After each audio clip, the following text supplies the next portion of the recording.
everyone. Today I thought it would be interesting to discuss something that is somewhat, I think, familiar, but somewhat different on this channel, and that particular is Betty Boop. I kind of wanted to talk maybe a little bit more about her and sort of discuss my favorite cartoons that star her, or where she is the center of attention. The interesting thing about Betty Boop is that she started off in the early stages of animation, within the 30s at least. I'm not sure if maybe back all the way in the 20s too. A lot of the cartoons that I've noticed say early 30s, but I'm sure there's probably cartoons that were earlier, and that involved Betty Boop.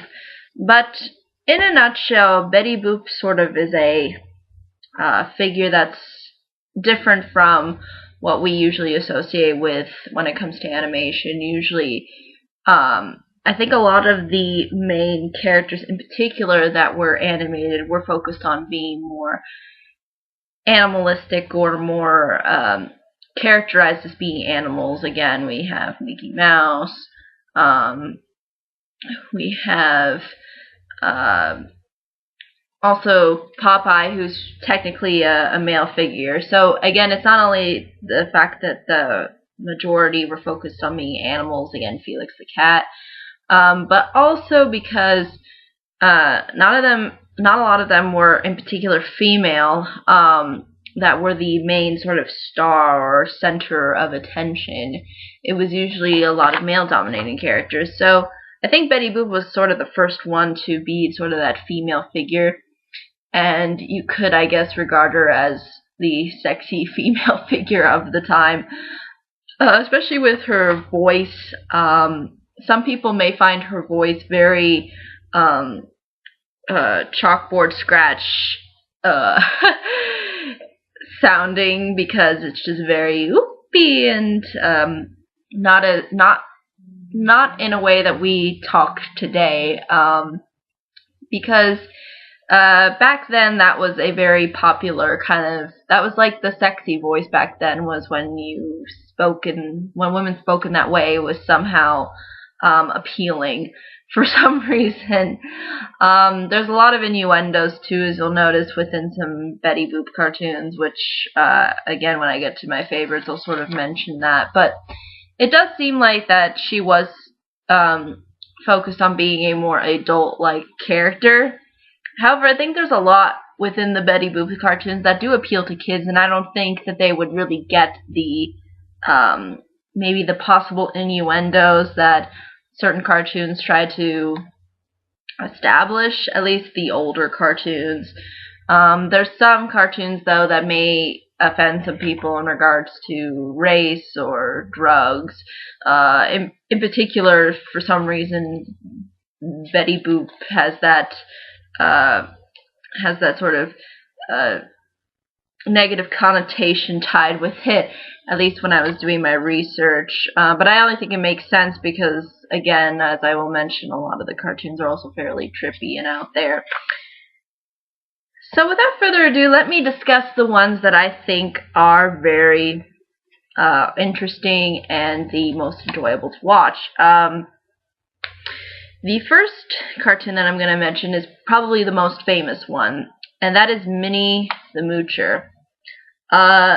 Minnie the Moocher follows Betty Boop in sort of an interesting scenario. We have her as sort of an adolescent, and then, being a sort of rebellious adolescent, she decides to run away at one point because her parents are being fairly rude to her and forcing her to eat food that I guess apparently kills flowers, as you will see, or at least makes them very sick, as you will see in this cartoon.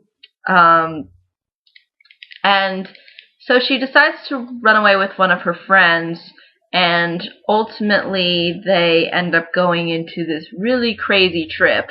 It is so unbelievable how trippy this cartoon is. It is very out there.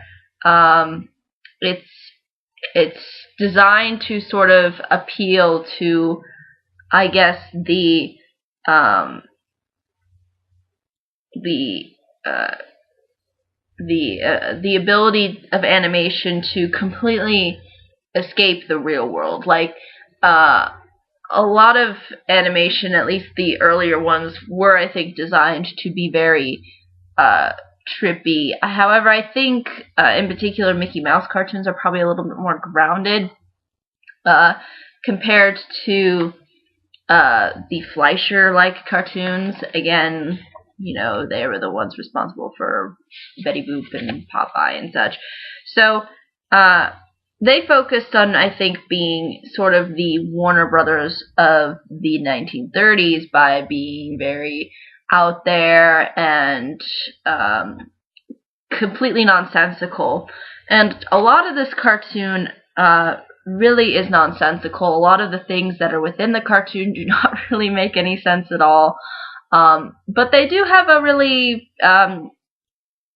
common theme that goes throughout them, and the fact that how scary they are, and how intimidating they are, and how unbelievably out of control they are. And again, this is sort of highlighted with the theme too of ultimately Betty going back to her original surroundings, which involves her family.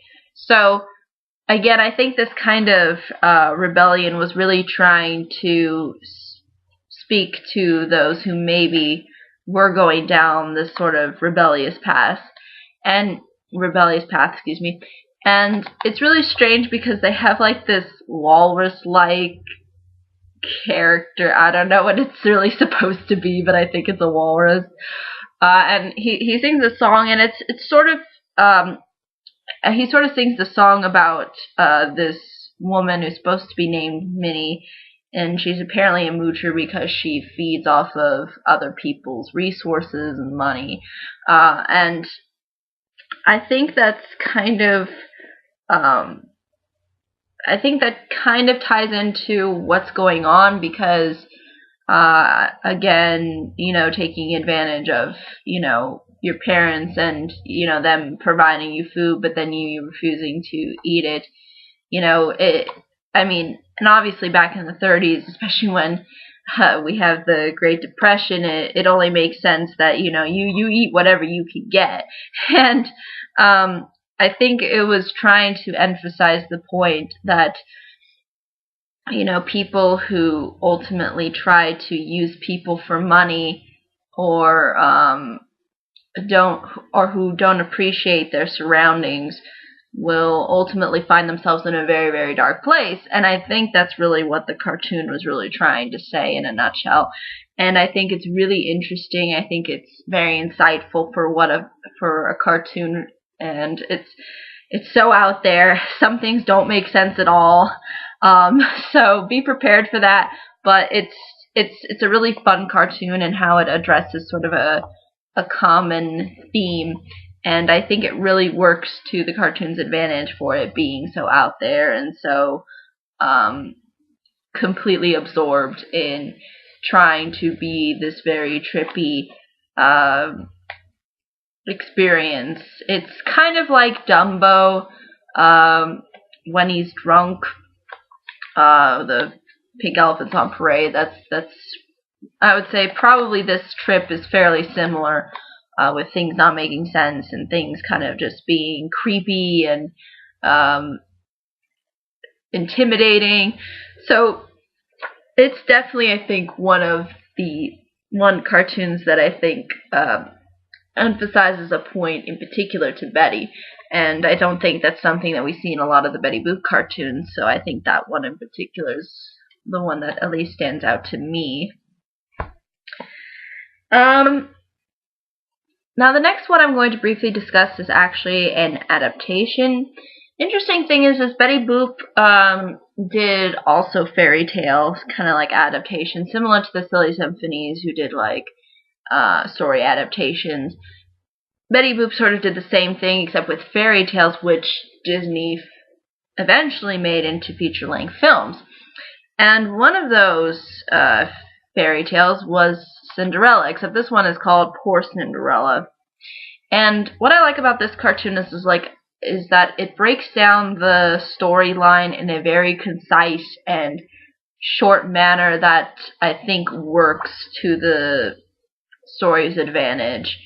And even though you don't really get to see a full-length film, you do get the sense of what Betty Boop is feeling and what she's sort of going through, and it's just highlighted in a very concise manner that it gets the point across very quickly. And I think that appeals in particular to children because I don't think that the attention span of a child is the same as the attention span of an adult. So when you're given to us a cartoon, it's a lot easier to absorb. It's a lot easier to understand and follow. And I like how this version kind of stays true to the original work, which did focus on Cinderella going and getting all of these things so that eventually the fairy godmother could make them into whatever they were made into. And the Disney version didn't really go with that and kind of decided to do more of a spectacle-like thing. But with this one, you can sort of feel that it has that Fleischer-like style and Fleischer-like animation. It's also hilarious too because I think I don't know who it's supposed to be, but I almost want to say that it is somebody that they animated with in the cartoon. That's, I guess, part of their cartoons. And he just looks kind of really out there because he just has this kind of funny hair that doesn't really go with the period. And he has like really, really short shorts, or it's almost like a short skirt or something. And then he uses like a microphone to sing. And I just found that bit really hilarious because it was just so random. Like, hey, this is how we're going to make it so that Betty and this one guy who happens to be the prince can dance. I also like it how it tries to be more of a funny cartoon. You know, there's points where they kind of joke around with the whole love at first sight thing with having Cupid suddenly appear. and just doing these very kind of random things, and then you'll see at the end too how it tries to poke fun and has little bits too. So I think that's also what makes it very enjoyable. It's a very fun cartoon.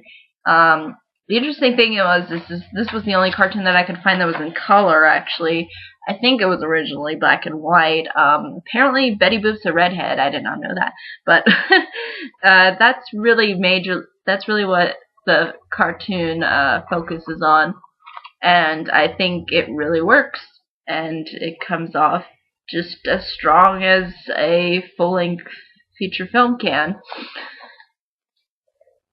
So that's all I think I can say in regards to that. Now, the next Betty Boop cartoon I wanted to talk about is Baby Be Good. Now, the interesting thing about this cartoon is that we see Betty Boop sort of really being a mother figure. Before, she's a teenager, and the second one, she's part of a fairy tale, and in this one, she's a mom. And you kind of see how her child is misbehaving, and then she sort of tells him a story as to, you know, what happens when you misbehave. And it really works because it shows you the kinds of consequences that happen with sort of misbehavior, and you know what it ultimately entails for children. And I think it really works to the cartoon's advantage. And I like the fact too how the cartoon emphasizes the point of you know, it's not just saying sorry that matters. But it's in your actions too, like if you improve upon what you said that you wouldn't do anymore, and redo the wrongs that you've made. I think that says something, and I think it works for children and for adults too, because you get to see how ultimately it's not enough just to say I'm sorry. You have to go back and you have to try to correct things and try to make things better. So I think that's really what the point of the cartoon was, and I like how that was really emphasized. So I think that's why it stands out in particular as one of the cartoons in particular of Betty Boop that I enjoy. Now, the second to last one that I'm going to be talking about is Boop-Oop-A-Doop. Boop-Oop-A-Doop. That's kind of Betty Boop's signature saying. It's kind of like Bugs Bunny's saying of "What's up, Doc?" You know, it's kind of her trademark sound bite, sort of. And the interesting thing about this cartoon is it kind of addresses what Boop-Oop-A-Doop sort of, I guess, means. So basically the cartoon follows Betty Boop at a circus, and within the circus you'll see how there's this particular, I think he's supposed to be the ringmaster or something, but he sort of takes advantage of Betty Boop, and you know, you see how she tries to fight back, and how people, how a clown in particular, this clown shows up a lot in a lot of her cartoons, but the clown comes and helps her out too, and she does sort of emphasize the point that, you know, no one's gonna take my Boop-Oop-A-Doop. And Boop-Oop-A-Doop, I think, in a grander or a more